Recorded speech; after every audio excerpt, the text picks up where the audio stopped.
evening, one and all. Well, you're here again to one of those absolutely exciting topics. You know, when you're at Flashpoint, we don't disappoint. Importantly, you never know what's happening, and even though you would have had the the different jingles and the introduction and the tweaks and so on, the teasers. You never know what to expect. So last week, you had some conversation about men being marriage material. Well, here at Flashpoint, you know we always balance it, right? And so this week, we're going to talk a little bit about the other side of things, women as a marriage material. Now, if you were here last week, don't worry. I am sure that you are so intrigued about what is going to happen today that you invited others. So sit back, relax, and be prepared for another in Flashpoint's Real Talk. As always, we have with us an indomitable force of panelists. And I'm going to ask them to introduce themselves. And we're going to start with Brother Mario. Tell the people about who you are and what qualifies you to be sitting in your seat. Good evening, everyone. I am Mario. You might know me from Shenanigans After Dark. To be qualified to be here, I've been married for 16 years this year. 16, yeah. This year will be 16 years. Yeah, there you go. Yes. And sitting beside him is the lovely Lady Elise. Oh, wow. I'm wondering what qualifies me. So I've been married for 26 years, but I was single prior to that. So that means I should be able to balance it because I have a single life. And I am, of course, married now for 26 years. So Elder Bennett, you all know him from Grand Revival, very soft-spoken. And it suggests, based on what Lady Elise says, he has been married from birth. But I'm going to allow him to put it in perspective for us. Hello, everyone. Introduction and the tweets and so on. My name is Edgar Bennett. This year, in December, I will celebrate my 24th year wedding anniversary. Wow. I have been married to a wonderful, well, you know that wonderful married material in my life. That behind is just converted me post of Twitter grade. So the party ends and the destroy. And lack the nutrition, lactose, nutrition, as there. Well, you know what? Technology is technology. Don't worry about it. I'm sorry. Murphy always raises his head. And guess what? It's another part of being a part of Flashpoint. You are never prepared for what is coming. So you're always going to have something interesting. So let's get back to what we're here about. We're talking about women as marriage material. And you're in for a treat. I have no doubt about that. And so let me start with a couple myths that are associated with women and marriage in its totality. So myth number one is a woman must be submissive to be marriage material. I'm going to allow the topics to marinate with our panelists, and I'm sure they'll jump off on as soon as I'm finished on the one that lands with them most. Myth number two, a successful woman intimidates men.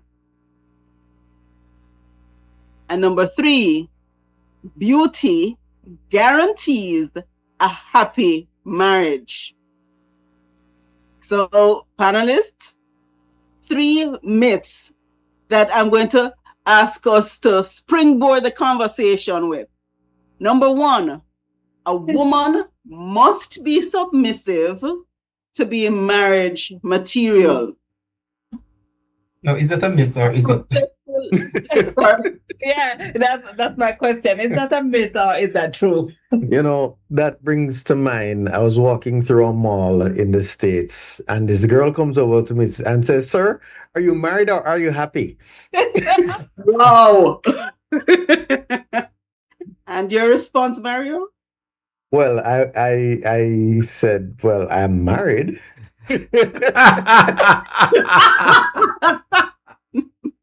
Oh, okay. Okay. And you didn't leave it there, right? My wife was very close by.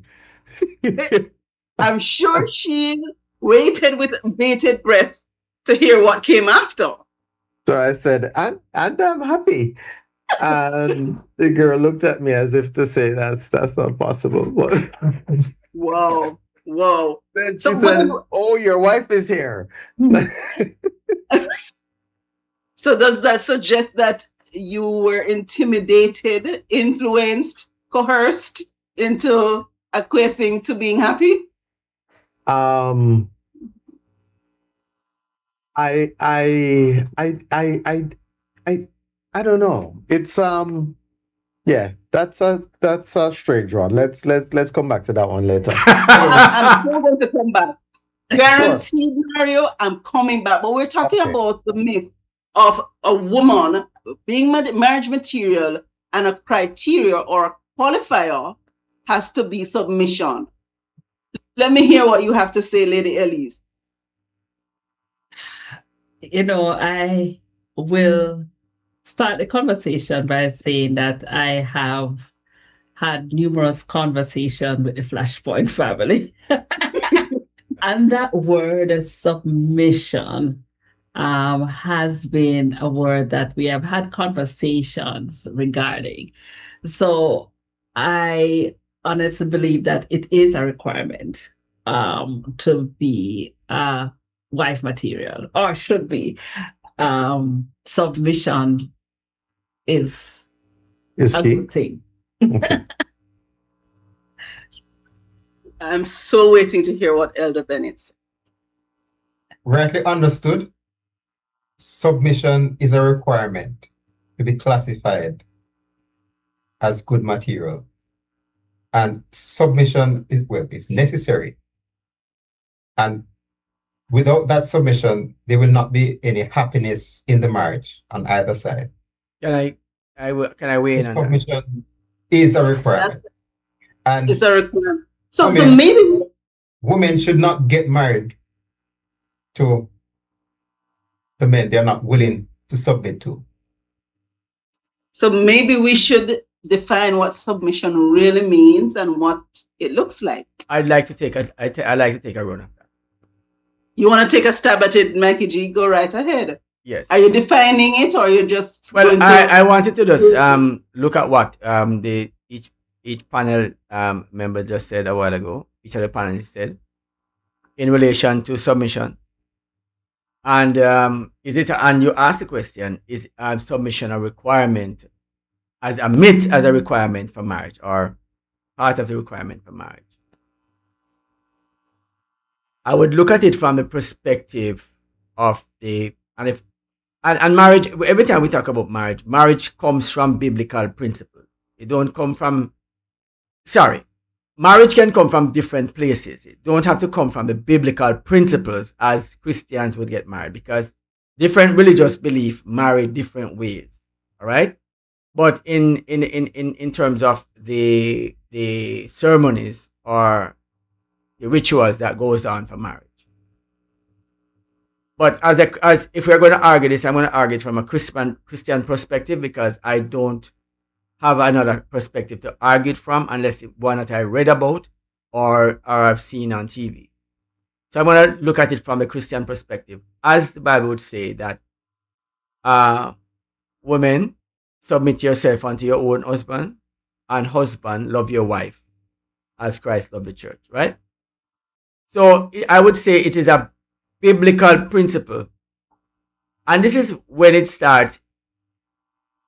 The consideration is given to the church of God, and a qualifier of that is that the church of God must be submissive to Christ.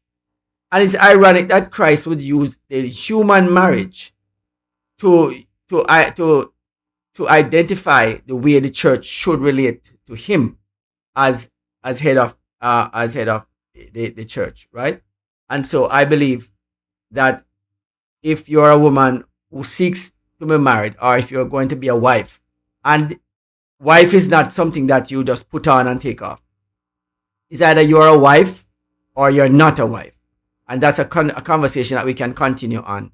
But yes, submission must be the key ingredients to wife becoming a wife, or developing into being a wife. Ephesians, I'm going to pick it up where you left it, Elder Michael.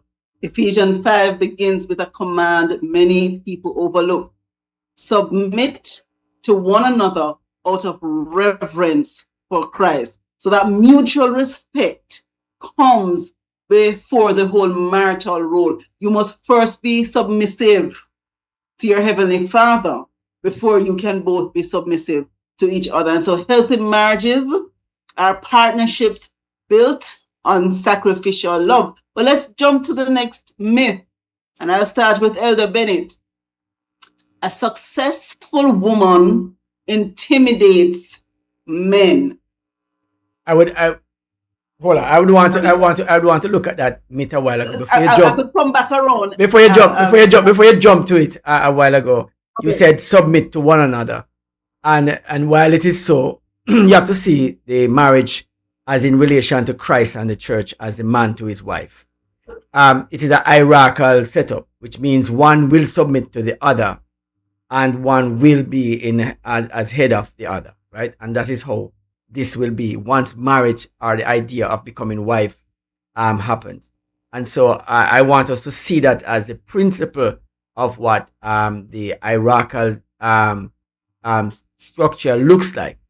And it did not look like oppression, and it did not look like some form of disrespect to the other.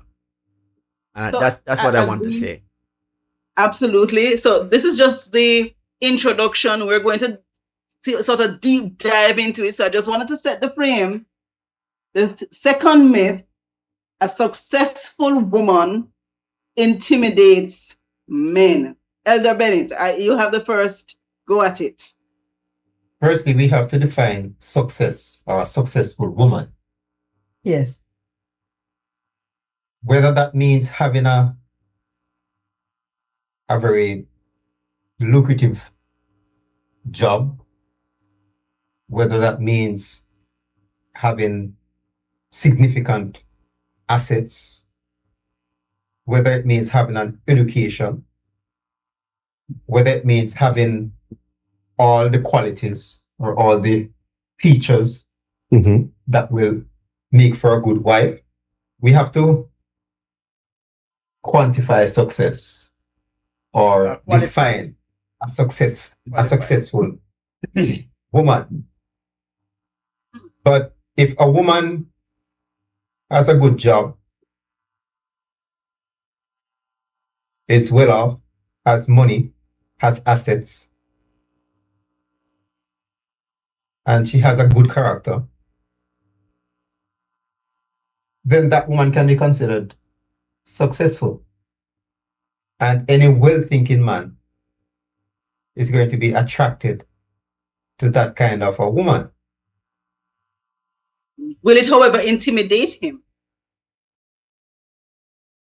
Not a man who is well-thinking, not a man who is a man of good standing, reputable, bold, courageous, independent. Not such men. It may intimidate men who are not qualified as good marriage material. Have mercy. For a man who is qualified as good marriage material, a successful woman will not intimidate such a man. Thank you. Lady Elise, your thoughts. A successful woman, does she intimidate men? I don't think that's a myth. I believe men are intimidated by successful women.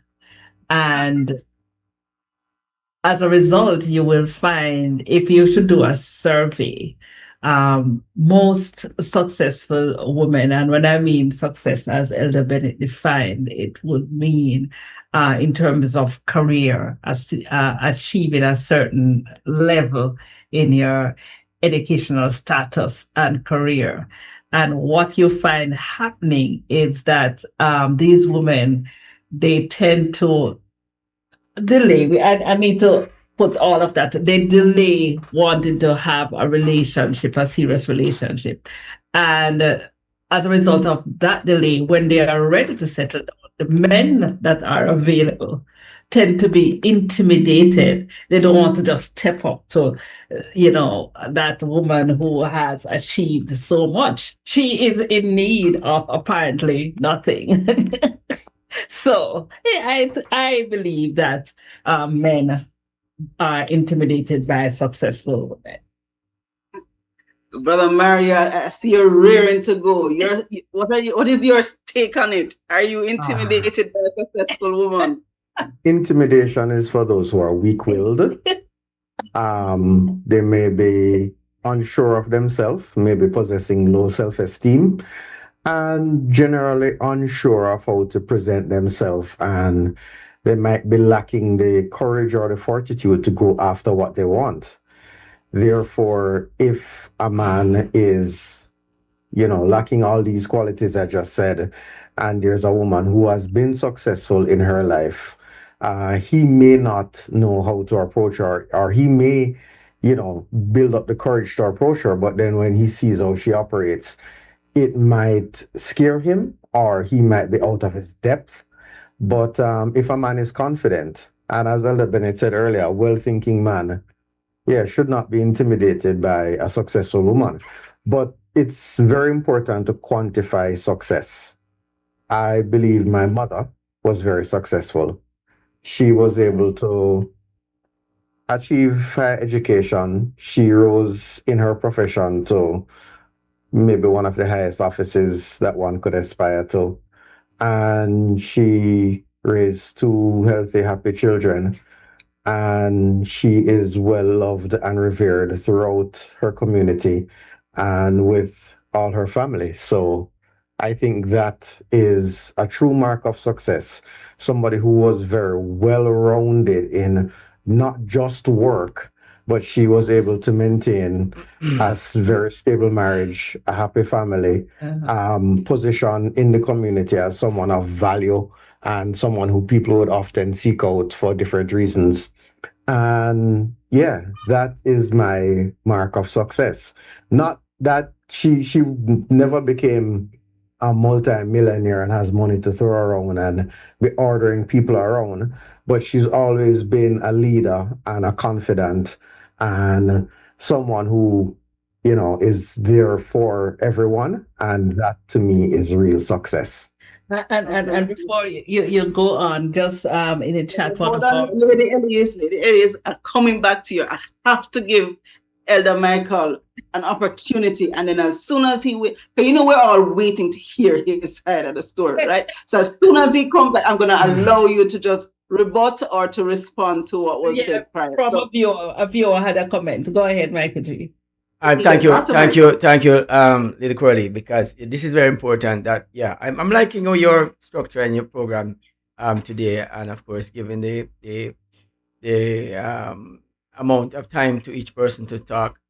As the panelists, everyone is having the same conversation, as in qualifying what success look like. I mean, Mario spoke about his mom, so I'm going to just kind of like use Mario's scenario just a little bit and put it aside, because she would have already been married, and I want it, and of course I would say yes, she has been successful. But then let's look at what successful woman looks like, and of course I want to say I met Mario's mom. She's a sweet lady. I want to say that right off the bat, wonderful person. But I want to look at the qualifying factor of women who actually put aside marriage went out there, become successful, as it says, quote unquote success, get money or wealth or entrepreneurial, become businesswomen or any of the above educators, got education and get a high paying job. And then after all of that, seeking to get married to someone. I would say what qualifies her now is not the job or her successes, but whether or not she's someone who, well, like we were talking about, a well-thinking man, somebody who is willing, who's ready for marriage, would be able to be in a relationship with someone who wants that. The intimidation aspect of it, as Lady Elise would have mentioned, that men are intimidated by successful women. And I heard Ella Bennett's response to it in terms of it is, and Mario's, of course, a weak-minded person who really is unsure of themselves and not really confident in themselves, yes, will be intimidated by such a woman. And I would say to you that I grew up as a youngster at school in the early days, and there was a young lady at school who basically intimidates me, not because of she was wealthy, but because she was someone I wanted to talk to, but I was feeling uncertain of myself to do it. So I think when you think about intimidation then would be being uncertain of yourself to walk up to that person and say, "Hey, girl, you look nice, I'd like to take you out," that kind of thing. And not so much the fact that she is someone that would be intimidating otherwise. I think men have to build up courage to face the idea of talking to a woman, while women just sit back and wait for men to come to reject them. And so this kind of shaming of men, or the idea of men being rejected over and over again, sometimes can put a man in a mode of not wanting to ask, and it can be considered as seemingly intimidated by this. But sometimes you might want to think about it as, I am not going to put myself through that nonsense, but this, and I might think of it a certain way, and a name might come to my mind to make that little slight remark to feel as if she's better than me, so I can feel a little smaller than myself. So I just let her pass and just make her go about her business, and then that's the end of that. That also results in a lot of women in these high standard jobs or high level societal will probably end up having no marriage or having no man in her life. And of course, that's some of the things that we can talk about as we continue the conversation. So you're saying that the man will be intimidated away, but you... Not intimidated away. He is not willing to put himself through that embarrassing moment for her to reject him because she thinks she can. And not that she's better than him, or he thinks that she is, but he's not willing to do it. So he might just pass up the opportunity and let her pass. Yeah. Thank you, Michael. But, I'm happy that our viewers and our listeners are weighing in. And so, Lady Elise, I'm going to invite you just to share the thoughts that you have from our viewer. All right. So I think this comment is quite consistent with what we have been discussing so far. And Yardi Princess says, only an insecure man will be intimidated by a successful woman. She also went on to say that she wouldn't agree with me, I guess, my statement about delay. They are focused on achieving their goals. So the women are, they are a bit focused on achieving their goals, not really a delay. She would probably phrase it a little different. But then my question is, why can't women achieve these goals while, I just said why I think my mother is a successful woman. She got married and had 2 children, after which she did her postgrad diploma, and she rose up through the ranks of public health and became, nursing supervisor for Southeastern region, which, is Kingston, St. Andrew, St. Thomas. So I think... Shout out, mama! Yeah, not only that, in her 80s now, she's a successful business owner. So why do you have to push through all of these things and then try and get the relationship and the family? Why not do it whilst you have the relationship and the family? I don't want to Oh, even that's go that. I don't want to go that way, CoraleeKaren, because that's such an in-depth. There are so many reasons. That's distracting. I mean, how do you focus on it? You know, we have been told about multitasking. You're going to do one thing well, and something else is going to suffer. well, I you don't know know. what? Maybe my mom is a superhero. Well, and that's maybe a topic that we need to explore. Who is your hero? And the third myth, I'm going to ask Michael to start us off. Beauty guarantees a happy marriage. Wow. And thank you, CoraleeKaren, for that question, and of course giving me the opportunity to start this conversation at that point. I was hoping that somebody else would get a chance to do it, but and I would listen and then pick up a few pointers from that. But anyhow, beauty guaranteeing the success of a happy marriage. I had a conversation earlier today with a friend of mine, and we were talking about people, as it were, and I said to her that I've met some really, I met some really pretty ugly people, and I've also met some ugly pretty people, right? And so we have looked at beauty in such a concentrated way as it is physical and outward appearing, right? And this is what the conversation is actually based on.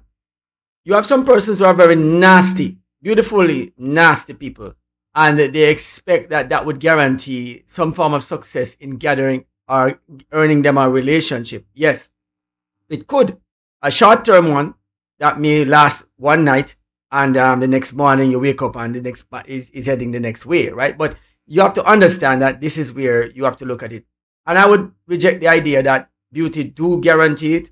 I say that it is where the conversation could start, but then after knowing and meeting the person in depth and seeing the characteristics of that individual, it probably can change every direction of what marriage could look like for that person, and it could probably annihilate the entire idea of that person being an ideal candidate for that marriage proposal. Okay, great, thank you. Elder Bennett. When you say beauty, are you referring to just outward appearance or inward beauty? You have been doing a great job of defining the term, so I'm going to ask you to do just that. Well, outward appearance, as one of my favorite authors said, outward appearance is an index to the heart. Yes.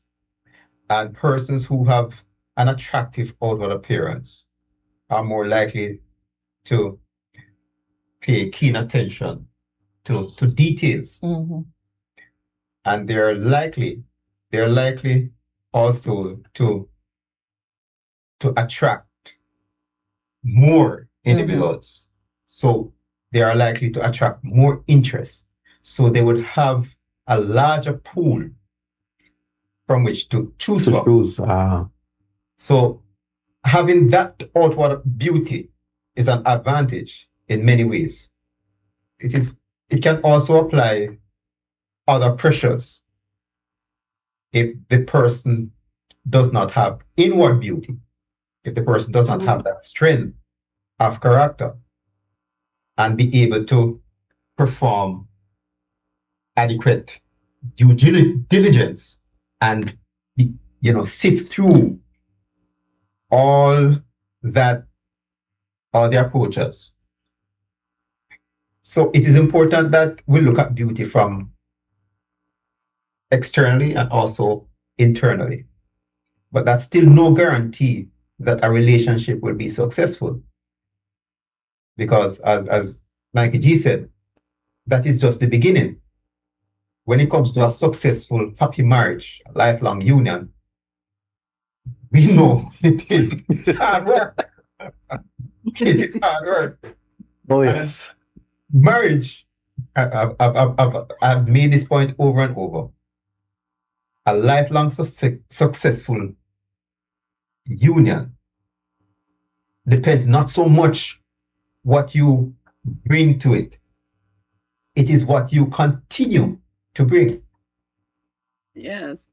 And many persons fail to understand that it's not just what you come and put, it's not what you bring to the table, but you need to continue to bring to the table in order for the marriage to be successful and happy. True. Thank you. Mario and then Lady Elise. There is a saying that is as old as whatever. Beauty is in the eye of the beholder. And the truth is, beauty will fade. Sometimes just through the natural passage of time. Sometimes there are incidents that happen. I remember when I was in college, there was this young lady who was very, very pretty. And she had a bout of chicken pox. And she had a lot of these Scars from the chicken pox, and it really scarred her inside because she now was not the very, very pretty person that she always thought herself to be. So not through any fault of hers or anything like that. She lost what she thought was, her beauty. But I would prefer for a long-term commitment like marriage, someone who is an able companion, someone who is able to have, really good, genuine conversation, someone who can comfort and, amuse me, somebody who can make me laugh, keep me warm when the nights are cold and, take care of me when I'm sick, encourage me when I'm down, that kind of thing. That doesn't always doesn't mean that the person is going to be ugly. Beauty does help, but I think all of these characteristics are also very, very important. And it's quite possible that if you find all these things, then she or your partner doesn't have to be a beauty queen, in the eyes of everybody else. But as long as she is, number one in my eyes, then that's good enough for me. Awesome. Lady Elise, beauty guarantees a happy marriage. Well, that's definitely a myth. But it would be quite wrong of me not to say that beauty opens the doors, and there has to be some sort of attraction.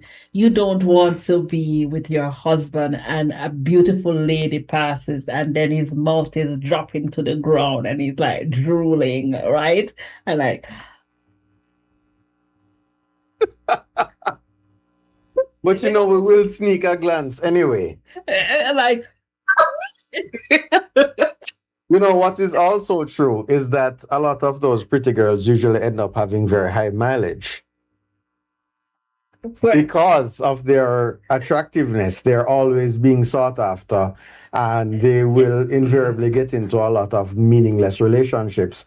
And before long, the mileage is really high. And so if you want a low mileage model, you go to ugly. not necessarily ugly. But you go with someone who has not caught the attention of so many other people. Interesting. Wow. There is a safeguard against that. There is a safeguard against that. Please tell us. Already.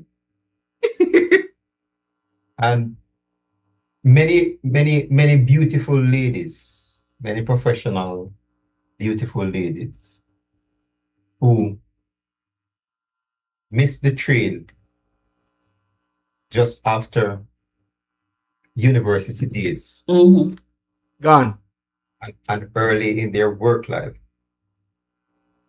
would have chosen to settle down at that stage rather than come into their 40s, and some of them approaching their 50s and not yet married. Choose early and choose wisely.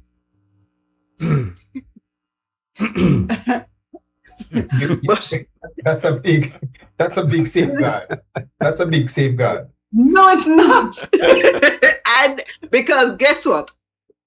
All you may be doing is buying yourself short time, because if it is that you're gonna lock him in when you're in your heyday, the fact is that if beauty is what he's all about, when your hair has dried up, then he's going to look for greener ones. Can I So, win? as Elise has said, as soon as he sees somebody whose hair is fresher and greener, he is going to be drooling. So you would have locked yourself into something for a time, but you run the risk of time being against you. Can I weigh in on that? follow up my comment? Can I kindly follow up my comment? Can I weigh in on that after Ella Bennett says something? The reality is that no matter how beautiful a woman thinks, she is, there are going to be other women who are more beautiful. So what would your encouragement be, Elder Bennett? To that young lady, Yes. choose To not wisely. let the man drool. Men will drool, apparently. Men will drool. Some have mastered the art of not making it very obvious. Can I say? Looking very depraved. I would love to. Oh, sorry, guys. I'm so sorry. I'd love to say Michael this. did ask to weigh in, so I'm gonna allow him to weigh in, and then we come back to Mario. Let me go with the idea of Drooling. not so much drooling, but the longevity of a relationship after getting in there early. And of course, we are touching on the matter of it is not so much to talk about the marriage, but what makes women good marriage material, And of course, we are seemingly focusing a little bit much on the actual getting the marriage done and what will happen afterwards. But some of this conversation is necessary because here is the disconnect. And so as Ella Bennett Edgar said a while ago, that at 40 and 50 years of age, you're now seeking to want to be married after giving up your youthfulness. These are a lot of different things happening here, where childbearing is not going to be so easily accessible to you. And if you do have children, you might end up harming the child in some strange way. And so it is very much highly what you call discouraged for women to have children beyond a certain point. And even with today's technology, we still haven't gotten the green light to want to do it afterwards, because the childbearing years are usually between the ages, I think, of 21 to 25 or 26, I think 29. But then 35 is a marker that you should cut off to 36, that you possibly should be trying not to start having children at that time, but could have had children. And if you still want to have children past that, you might have a better chance. That's just one thing to say. But the conversation is really around the idea of the marriage and the relationship after it has become matured and you are now getting old together. Because, mind you, if the woman is getting old, the man is getting old also. And so many persons would say that after the woman becomes older, and this is the conversation that we're having, the man seeks to want to find a younger version to actually be with. There are many school of thoughts where that is concerned. Some of those I'm not going to be talking about today because that's not the purpose of this conversation. If we are going to have that conversation, we'll have another program to deal with it. And so we could talk about the school of thoughts that suggests a man wanting to find another woman who is younger than his wife and all of that. That's a different argument. But for the purpose of this conversation, I will say to you that if you notice that many men are not really so up and about to leave relationships. If you look at the statistics of divorces and persons who are leaving relationships, the men are not normally the one of the highest level, or actually, they say women are leaving relationships at the rate of 65 to 70% of the time. I'm thinking that's what the statistics is at this point, and as opposed to the counterpart men who would do it. which means men want to stay with their wives and to actually have a meaningful relationship. I will say this from a personal level, that it is such an awesome thing to find someone who you can love and grow old with. And that person would be there with you throughout all the struggles that you have had and the successes that you have had. And when you finish sitting down, there's a song that I wanted to sing at a certain time. Look, we have made it. We have come this far, and see we are here, baby. That kind of thing. And so I am a bit of a sentimental where that is concerned. And so I believe that men will stay with a woman, his wife, long after her beauty has faded, because I think the beauty now becomes the friendship, and the love is beyond the facial expression or the outward appearance. Thank you so very much, Michael. But Mario was actually wanting to share his experience. Was I? Experience. I don't know if I had an experience that I wanted to share in that regard. But I mean, the drooling part, you didn't have a drooling experience. I thought you were inclined to. no, let me say that men are physical creatures. We are stimulated by visual Appearances. visual. Oh, yes. So we will see Kurt. we'll see an interesting looking young lady pass, and we will look and we'll go, impressive.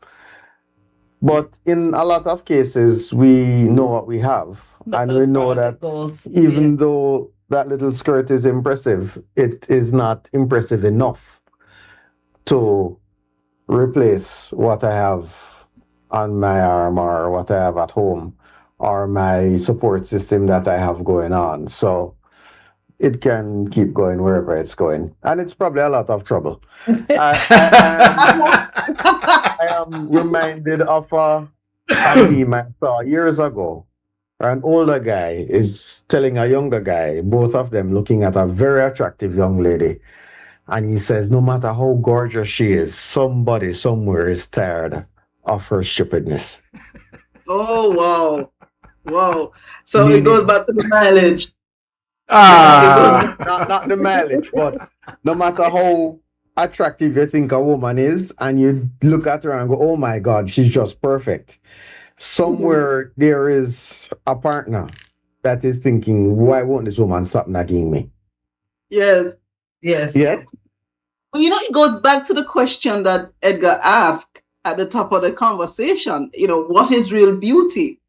And could it then be that beauty is something that is more than skin deep? It is a beautiful character. It's a beautiful countenance. It's a beautiful atmosphere. So somebody who is not so caught up with their physical presence could very well be so much more beautiful. And I think Michael may have alluded to it when he referenced the beauty ugly and the ugly beauty, if I got it correct, is that the outside may attract you, but it takes so much more than that to keep you when you have engaged that person. And the flip side is so true, because maybe that person on the first glance may not have warranted a second look, but because you may have to be in that space and realize that the person is so much more beautiful than what you see on the outside, that it complements the existence of the person, would that not qualify or almost define what true beauty is? Absolutely. And I think one of the most beautiful things that you can put on is a smile. And people who are generally happy and display a smile more often are generally more approachable and will attract more attention. Yes? So even if you were rated, statistically as beautiful because of your face symmetry and your skin complexion and your lack of blemishes, if you wore a smile, you would be so much more attractive as opposed to if you had a scowl on your face. Someone who is not as symmetrical, not as fair a complexion, and with a few blemishes, who smiles more often, may overall be seen as a more attractive, approachable person than someone with a very grim or scowlish look on their face. So, Coralie, I need to ask you a question.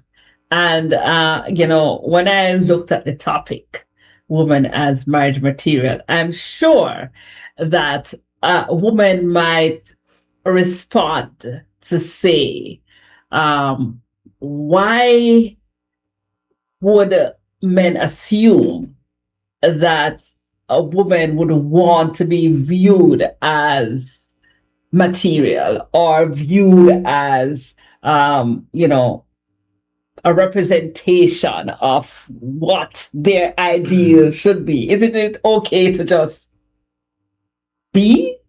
No. May I respond? May I respond? Yeah, go ahead, Edgar. Irrespective of the angle from which we look, we have to be conscious of the fact that there is a market. Yes. And if you're not of the right material, you're likely not going to be selected.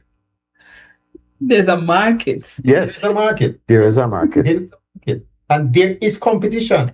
This is real talk. Oh.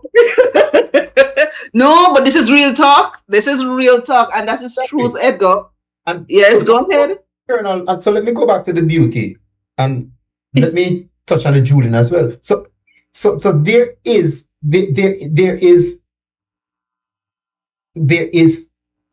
importance, yes, on the physical beauty and on the internal beauty, and whilst the external initially is more important, because as men we are visual, and we will see that first.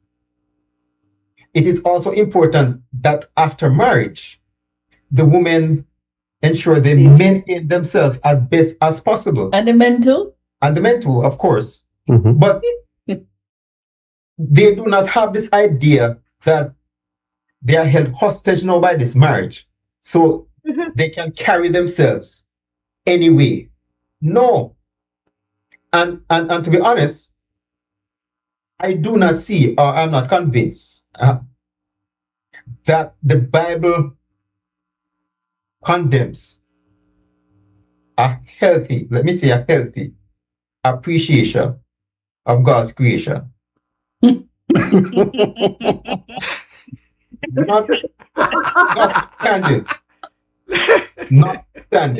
Notwithstanding, women should remember that men are visual. And even though we were attracted initially by the beauty, and we should look beyond the beauty. Mm-hmm. We need reminders every now and again. Yes. Women have a responsibility to do as much as in their power, as best as they can, to maintain that beauty, so that in a man's mind, the men don't drool.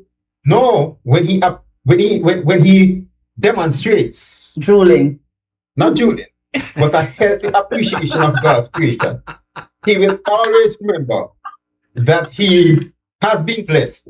Yes. With the best. There's no competition. Exactly. At home. At home. Okay. So, it's interesting. It's absolute. I love the point. I love the conversation, because here's what I'm getting from it. That we have a responsibility as women to whatever it is that we did to be chosen.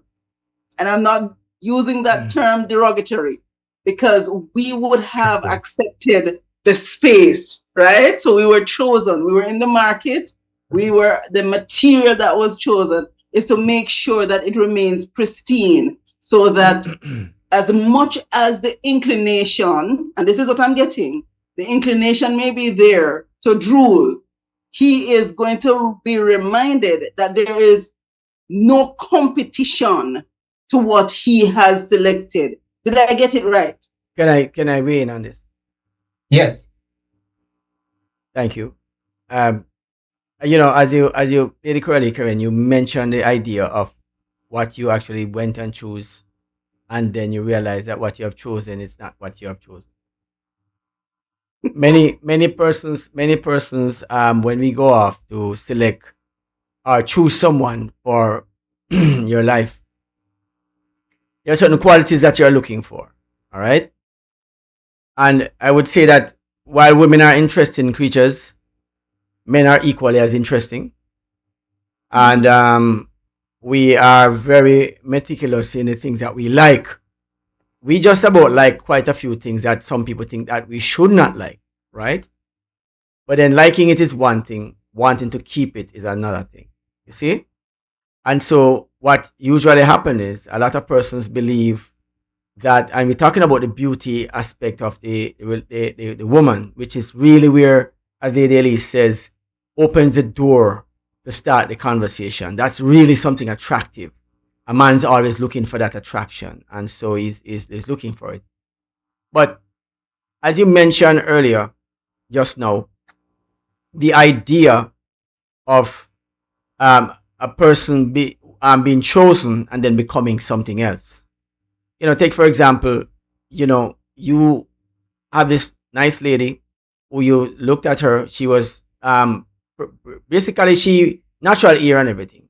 Not so you went for the young lady who didn't process her hair or any of the above. Maybe just natural, normal looking, and that was fine. No long nails and no makeup and all of that. You didn't do that. You didn't choose that one. And then one day, years pass, and then you come home, and then you find that this young lady, bleach her skin, have the longest nails like a Freddy Krueger, and lip redder than the apple that Eve eat at the devil's table. And then her skin now, she was a dark skin lady that you like, and now she a brown skin, she white now or something, and you're wondering to yourself what's going on here. You can find a little disheartening, because that woman that you come home and see, or you find that your wife has become that. You would find that you would never have married that woman if the choice was for her to be married to you. You wouldn't choose that. So it's kind of a little deceiving for you to marry someone, and then the next thing you see, she's dressing like the other persons who you would not marry. Same set of persons who you would not marry. She brought it into your house and say, "No, this is who I am." It's kind of like a little bit deceiving, in a sense. And I just wanted to, I'm mild with it right now. I wanted to say that is something that can really throw a relationship into a tailspin.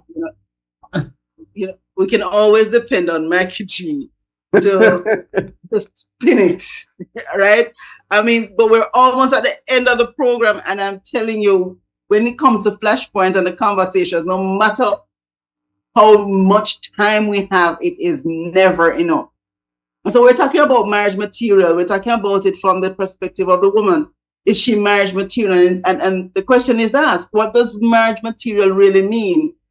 And so, ladies and gentlemen, as we sort of wind down the conversation, I'm going to share with you a few thoughts. It says, is she marriage material, or should we really be asking, is she emotionally healthy, spiritually mature, capable of relationship, able to communicate, willing to grow?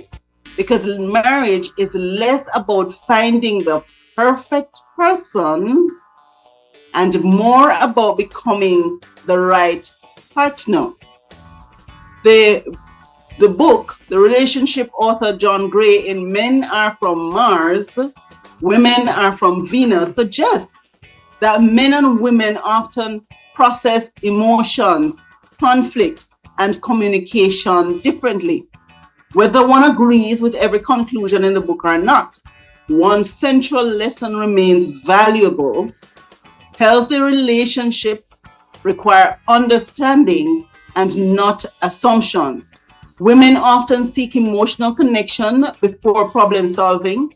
Many men instinctively look for solutions before empathy. Neither approach is inherently wrong. Problems arise when we expect our partner to think exactly like we do. Understanding these differences, therefore, can transform conflict into connection. And so when we look at the modern woman, the woman, as we would have discussed, she's educated, she's an entrepreneur, she is the head of the company, she is preaching, building wealth, choosing motherhood. And I thought that was interesting because the conversation, when you listen to the young people now, is that parenting, and I thought it was just women. And I was listening to some men in my office, some young men in the office, and they were not attracted to fatherhood or parenthood either. And so the question that we started out with was grounded in 3 myths. And so I will ask you, 4 learned people. Myth number 1, is it a myth or is it a fact? A woman must be submissive to be marriage material. Myth number 2, a successful woman intimidates men. And 3, beauty guarantees a happy marriage. Are these myths or facts? That's the last question I'm going to ask you, and we're going to close the show right after that. So it's your summing up, pretty much.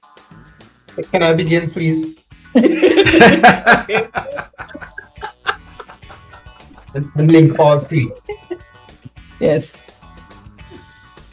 A woman who desires to be married needs to understand that even though she may be successful at her profession, at her job,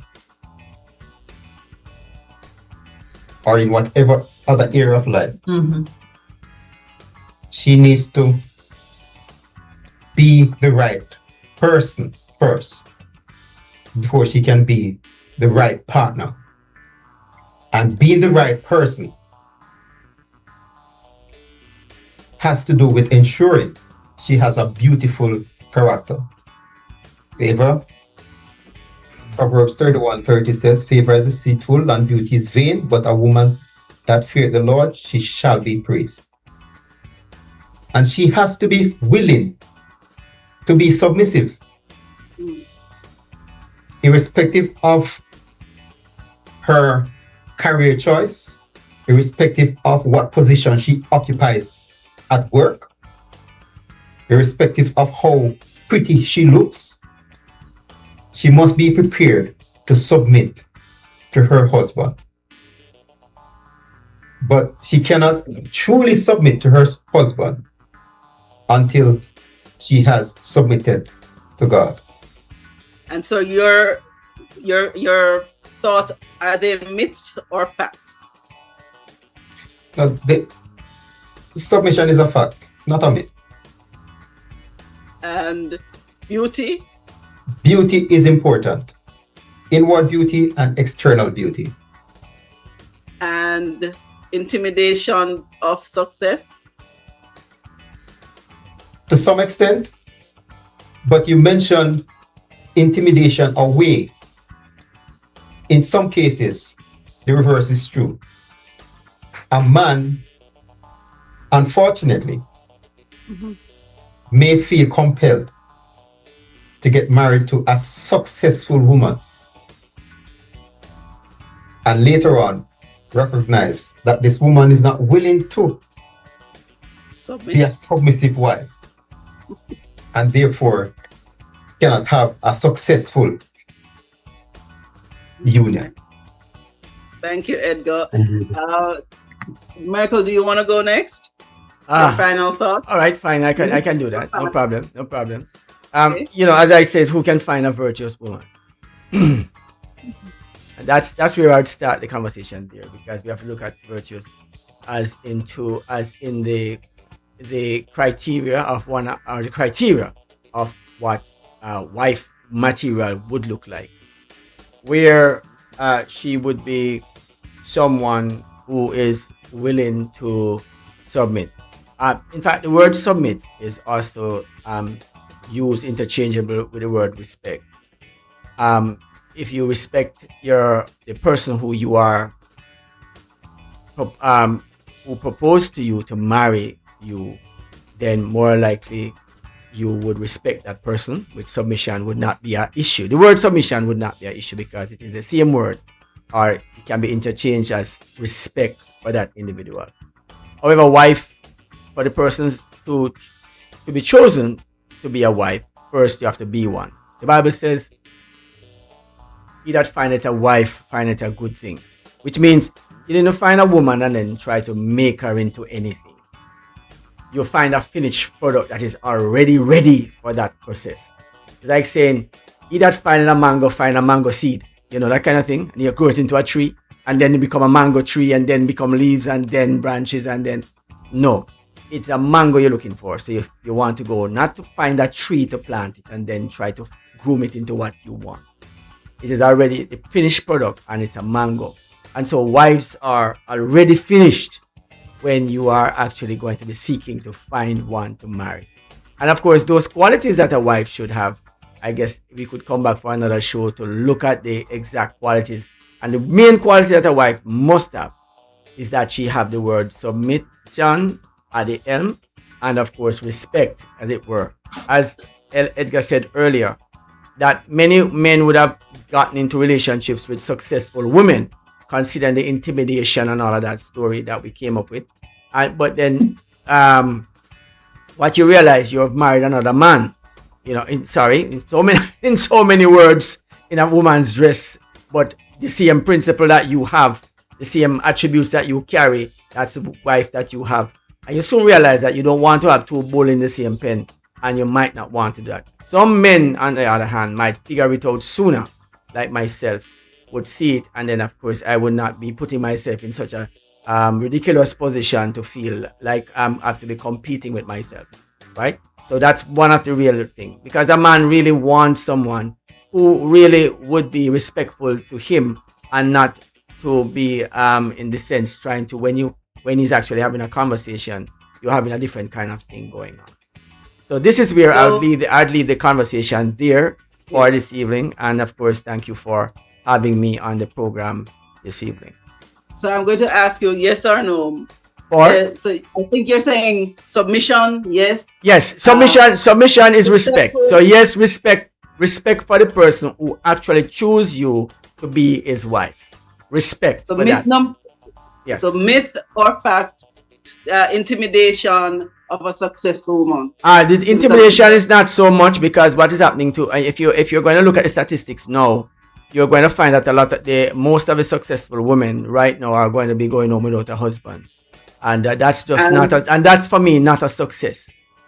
So it has killed the whole thing. You have not, as Elder Bennett says earlier, you need to start choosing your partner from out of your early days when you are youthful and ready for childbearing.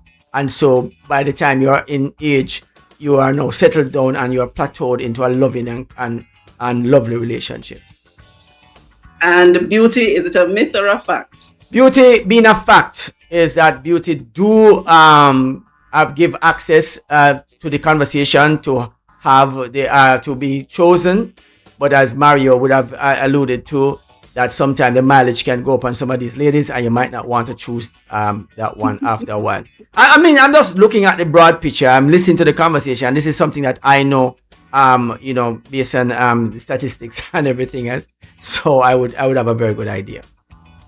Thank you, Michael. And so I'm going to ask Mario, Lady Elise, you get to go last because it's your program. So Mario, your thoughts of the three suggested statements. What are your thoughts? Are they myths or facts? Okay, the first one, submissive wife is required. That is a fact. If you want embattled marriage, find yourself an unsubmissive wife, and I guess you will have stress and what we call in Jamaica crosses all the days of your life. Absolutely. Submission. And number two, intimidation, myth or fact? Intimidation, I think that's a myth. Like I said before, about if you're about your business and you know as a man, if you're a real man that can stand up and defend his position and go after what he gets, is not going to be so intimidated by a woman who has had a couple diplomas hung on a wall or made a few dollars or all these things. But then, like I said before, we have to be careful how we measure success. Success has to be rounded. It can't just be one thing. You being able to make a whole heap of money don't mean that you're successful if you have no life, if you have no community, if there's nobody there that loves you and misses you. Sure. So yeah, that's one thing. Beauty. I think it's a myth because ugly people need love too. And some of them give the best love because they are more appreciative of being chosen. And so they all the warmth and comfort that your heart could desire. Cha-cha. I don't know. All on Flashpoint Radio. I don't want to say there's a correlation, but correlation. You don't want to the weight of a man's heart usually shows his stomach, and it's harder to find pretty girls who can cook than it is. And marry you like a good dinner. That can cook, right? But not saying that pretty girls can't cook. I'm just saying that Well, I think the beauty thing is a myth because I think you don't have to be a beauty queen to be a great wife. Let me say this one thing before you go, and maybe the mileage is a lot lower. Yes. Oh my. Yeah, that landed, Mario. That definitely landed. And so, Lady Elise, I'm going to ask you to close it out for us. Are they myths or facts? Well, I'll start the conversation by sharing one comment. We shared a video on social media, and the question was asked, and one comment that came back was, every female is wife material. Is what kind of material you are looking for? I take a bush. Yeah. What material are you looking for? So every female out there, so if you're listening to the show this evening, I just want to shout you up. Whether you find yourself as a young single woman, or you're a widow, or you're divorcee, or whatever level on the spectrum, you're wife material. And so, would you say submissive woman is it a fact or a myth? It is a fact. It is a fact. It helps our relationship, and if we are guided by the biblical tenets, you recognize that it is important, a fundamental principle. And I like how Michael G coined it, respect, and that is definitely a fact. As it relates to the two other questions relating to men being intimidated, I believe that is a fact. I believe that is a fact. The beauty certainly does not guarantee happiness. That is a myth. That is a myth. All right. I absolutely love it. As I started, nowhere else like Flashpoint Radio do you have very thought-provoking topics. But you know what? We always have the right people who can bring the real talk to the show to make sure that your thoughts are represented here. They're not going to talk behind their hands, or they're going to tell it as it is. And so I am absolutely grateful that the team, Mario, Elisa, Edgar, Michael, took the time to share with us the thoughts as they really thought them through to be. People who build homes are peace lives. When two people are committed to becoming better, not just finding better, they create marriages that inspires generations. And so as we go through, again, we're talking about balance. Last week, it was about men being husband material. This week, we talk about wives being marriage material. The point is that as we come together, it is the submission is that we are respectful of the space that we're creating. And as long as we put God first, as long as we first submit to God, then He will direct our paths, and so that our lives will certainly be a blessing, not just to each other, but as it ricochets, as the ripple effect, people looking on will admire what it is to have a really godly relationship. And more so, it will be a ministry to those who look on. Thank you for joining us. Thank you for being a part of this conversation, and continue to share your thoughts. The program may end right now, but again, it's Flashpoint. We're 24 hours. You have the opportunity to go back and listen, to share the link, and to have your own conversations and share the outcome of those conversations as well. Thank you so very much for joining me, your host, CoraleeKaren, and for allowing me in your space. Have a wonderful rest of the evening.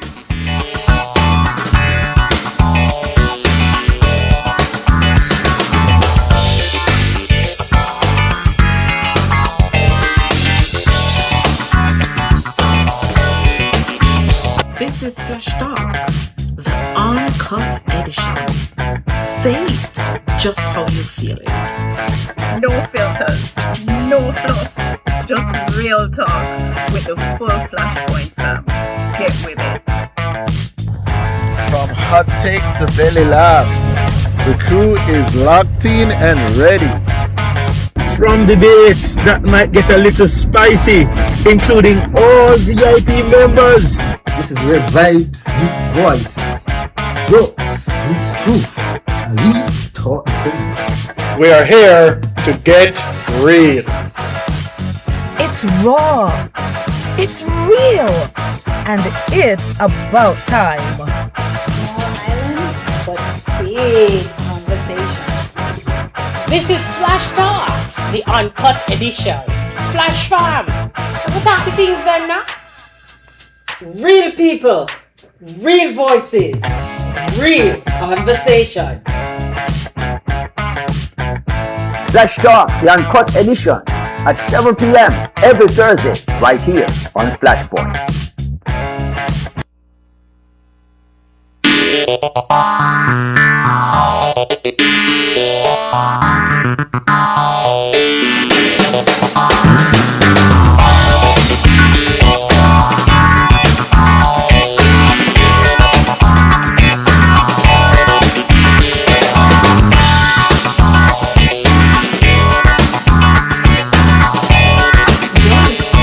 Flashpoint, the family radio.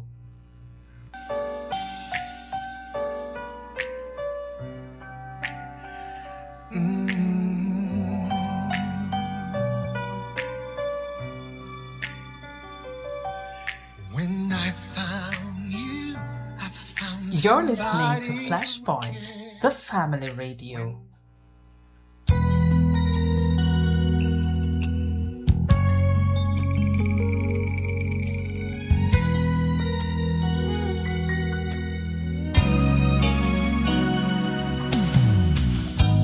Can't you tell how much it hurts me to see the tears roll down your face? I have never known such yearning. Have you any idea how much I'd like to take his place? Stephanie, are you there? Or are you living somewhere in the past, hanging on to dreams you should let fade away? Stephanie, in my arms, wish that I could hold you tenderly. Is there any room for me, Stephanie?